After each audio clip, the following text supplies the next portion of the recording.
Урматтуу достор, эми биз каналыбызга дизайн даярдайбыз. Ал үчүн Canva платформасын колдонобуз. Canva кантип колдонот десеңиз, анда дагы мына жогоруда плюс белгиси бар. Google'га киресиз. Же кайрадан кирсеңиз да боло берет Google'га. Мына Google мына о жерде турат. Карасаңыз мына.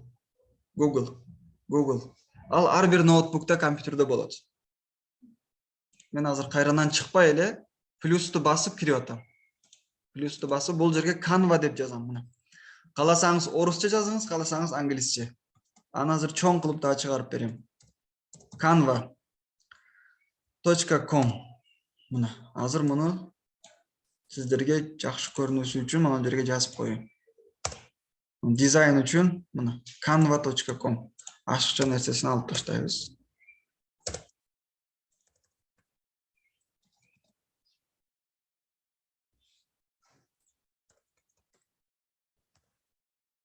Мына Canva ушул сайт, көрдүңүзбү? Canva.com. Боло берет. Бастык, мына Canva'га киребиз эми. Бесплатный онлайн редактор. Мына. Эми Canva'дан регистрациядан өтүшүбүз керек. Кантип өтөбүз десеңиз, мына зарегистрироваться, көрдүңүзбү? Оң тарапта жогоруда зарегистрироваться.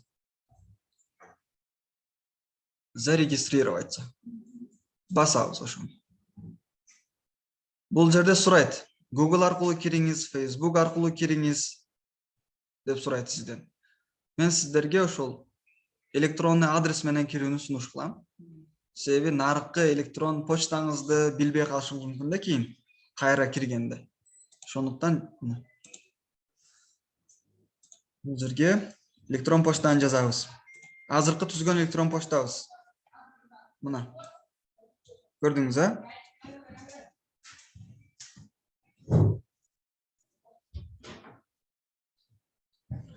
Ушул электрон почтаны жазабыз. Жаздык. Продолжить.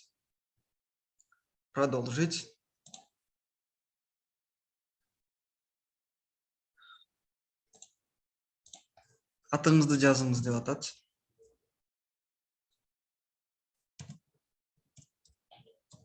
Дровин деп эле жазып коюп, паролду.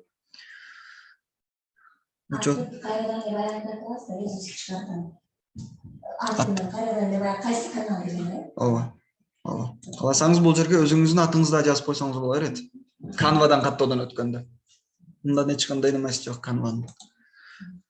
Так, эми Canva'га дагы пароль керек да бизге. Ар дайым колдонуу үчүн. Каласаңыз Canva'га туулган жылыңызды коюп коюңуз. Мында дагы символдорду колдонуңуз. Мына, мисалы мен кандай колдондум.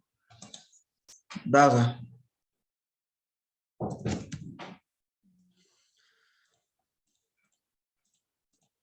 буга башка пароль болсо.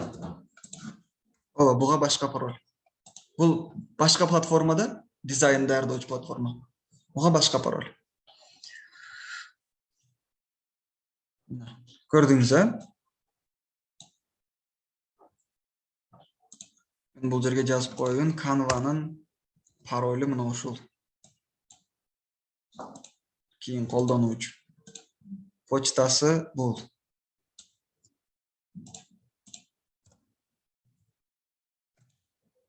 Мына. Мына көздүн белгисин бассаңыз көрсөтөт паролуңуз кандай экендигин. Өчүрүп койсоңуз көрсөтпөйт, бекитет. Бул жерде канча буква керек? Бул жерде ошол 8 сандан жогору болсун. 8ден жогору болсун. Өзү айтып турат. Сиздики средний болду. Паролуңуз татаалдыгы. Болот. Начать работу. Код сурап атат. Код электрон почтага жөнөтүлдү мына почтага. Биздин почтабызга. Мурунку түзгөн почтабыз бар, Ошого. Аны текшерип көрөбүз. Каны почтадан келди бизге. Мына Canva'дан келиптир. Көрдүңүз, мына кодду жазабыз да. Canva'дан келди. Мына ошол код мына. Көрдүңүзбү? Азыркы түзгөн почтабызга келди Canva'дан. Ошол кодду көчүрөбүз. Кааласаңыз аны эсиңизде сактап алсаңыз болот.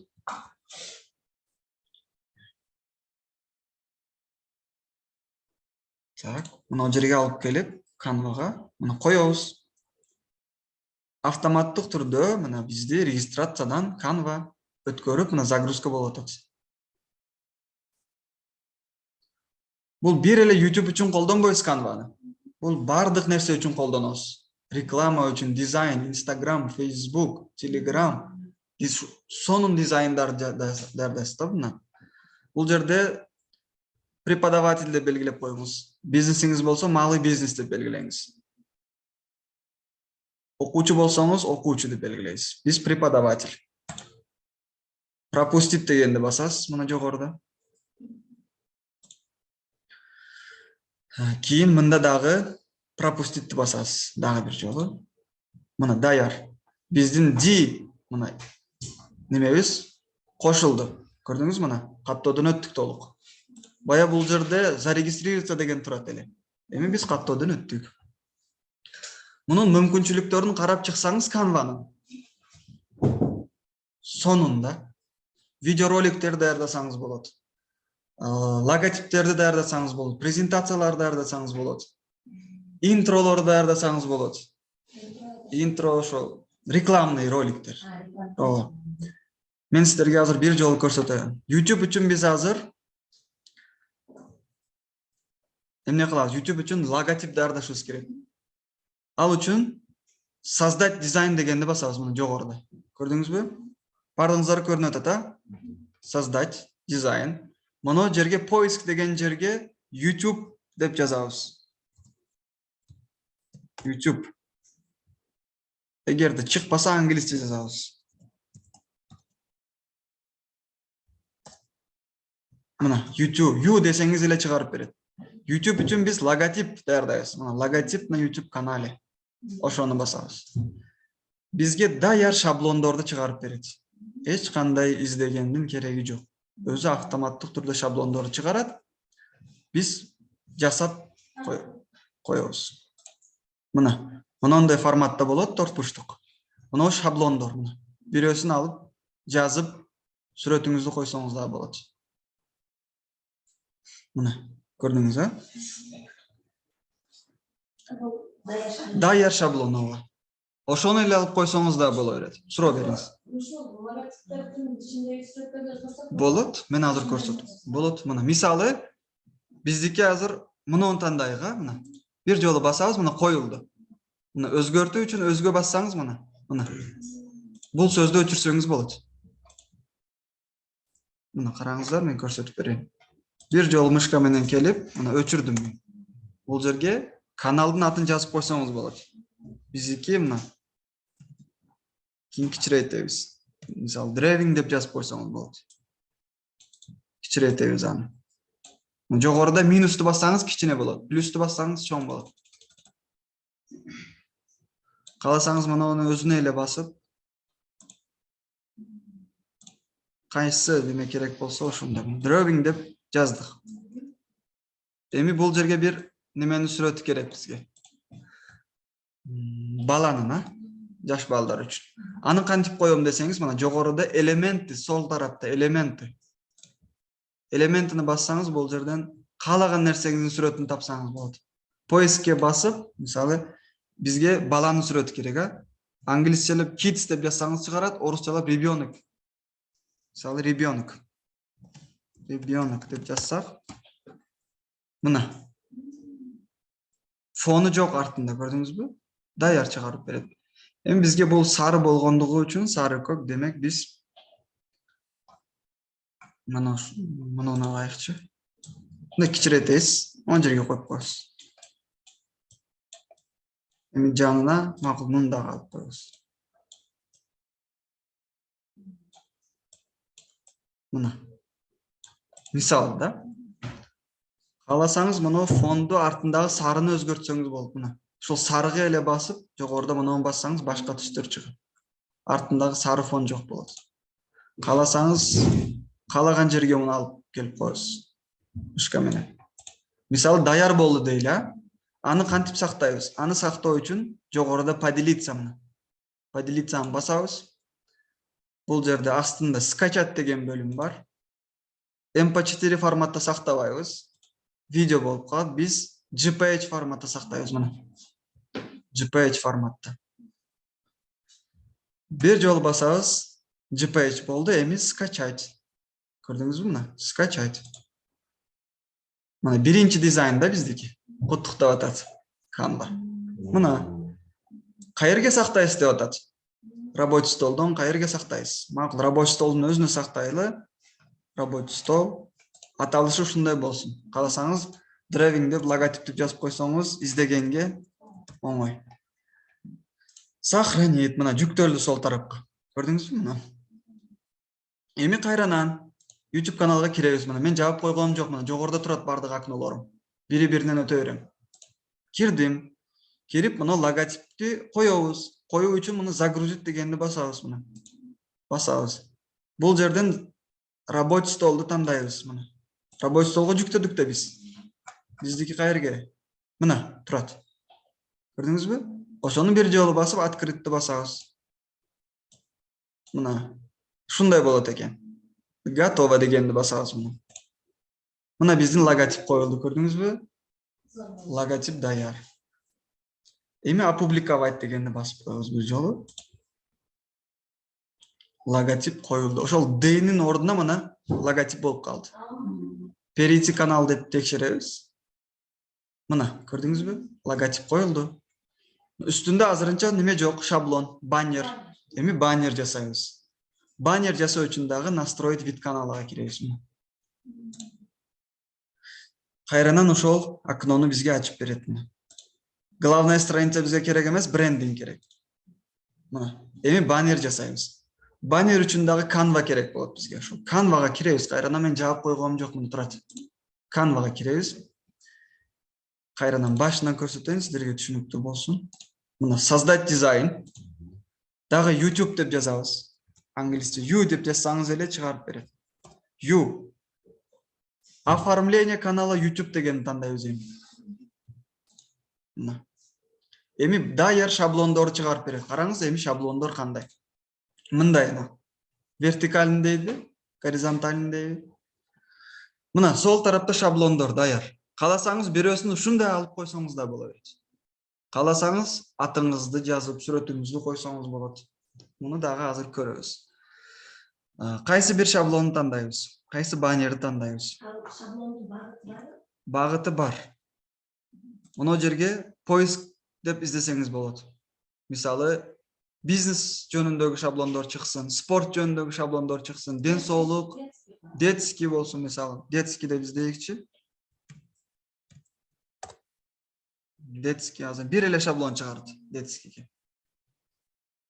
Kids деп жазайыкчы. Жок, азыр англисче кылып. Kids деп издейикчи. Мына. Жаш балдар үчүн шаблондор. Канал үчүн. Көрдүңүз, кызыктуу. Эми мисалы ден соолук боюнча издейик. Ден соолук, здоровье, здоровье. Мына, здоровье боюнча шаблондор. Көрүнүп атабы сиздерге? Докторлордун сүрөтү, мына. Даяр шаблондор булар. Бизге детский керек. Детский бирөөсүн тандап жасап чыгабыз. Мына бирөөсүн тандайбыз. Мисалы, кайсы бирин тандайлы? Муну тандайлы, же муну тандайлы? Муну, же муну? Муну, болду мына. Караңыз, мына көрдүңүз, Эми мына ошол көрсөтүп койгон жерге жазышыңыз керек. Мындан өтүп кетпешиңиз керек. Бул жерге жогорку астына. Себеби мында көрүнбөй калат анда канал. Өзү көрсөтүп койду, шаблон берди, демек ошол жерге жазыш керек. Мына бул жерге дагы drawing for kids деп жазып чыгабыз. Мисалы мына. Drawing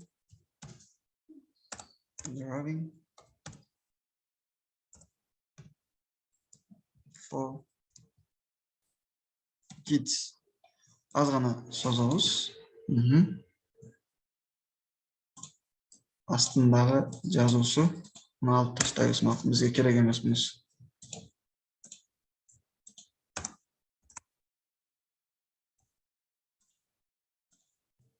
Drawing for kids болду, мына ортосуна коебуз. Кааласаңыз сүрөттөрдү койсоңуз болот, элементтен аласыз мына. Элементи бөлүмүнөн сол тараптан. Эмне сүрөт керек сизге? Мисалы, шардын сүрөтү керек, шар. Мына шар десеңиз, шарлар чыгарып берет. Мына бир четине коюп койсоңуз болот, мына. Кичирейтип, чоңойтуп, мындай. О, каалагандай идея. Мисалы, бир жаныбардын сүрөтү керек, аюунун сүрөтү керек, мисалы, bee деп жазасыз, bee англисче. Же орусча жазасыз, мына. Көрдүңүзбү? Медведь деп жазсаңыз, мисалы, чыгарып берет да. Бирөөсүн алып келип коебуз. Даяр болду, мисалы. Аны дагы поделиться этебиз. Скачать деген бөлүмдү басабыз. PNG эмес, JPEG. Скачать. Сакталды мына. Анын дагы атын жазасыз. Жазып туруп, рабочий столду белгилеп сактайсыз. Мына сакталды. Эми кайранан жогоруда канал бөлүмүнүн настройкасына кирип, мына. Эми шаблон баннерди коебуз. Загрузить. Рабочий стол турат. Издеп табабыз, кайерге түштү, мына. Бир жолу басып, открыть. Мына. Чоң болуп калыптыр, көрдүңүзбү? S тамгасы батпай калыптыр. Демек, эмне кылабыз? Кайранан ошол эле немеге кирип, кичинейтебиз. Мисалы. Кичиреттик, поделиться, скачать, JPEG форматта скачать этебиз. Ошондуктан жабып кетип калбаңыз да, ачык турсун бардыгы. Кайра-кайра киргенге сизге. Отмена, кайранан жүктөйбүз, загрузить, эми кичинесин табабыз, муну открыть. Мына. Муну немеде көрүнөт, караңыз, шар менен аю компьютерде көрүнөт, телефондо дагы. Муну бардыгы телевизордо көрүнөт. Көрдүңүзбү? Өзү белгилеп койгон да. Готово дегенди басабыз. Мына. Биздин дизайн. Опубликовать деп жарыялап коебуз. Аз гана күтөбүз. Эми перейти канал деп текшеребиз. Мына, кандай болуптур? Мына көрдүңүзбү? Drawing for kids. Даяр.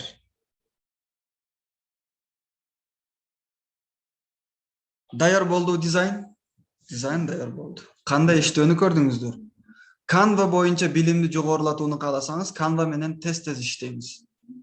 Ичинде бардыгы бар. Иштесеңиз гана Canva'ны үйрөнүп аласыз.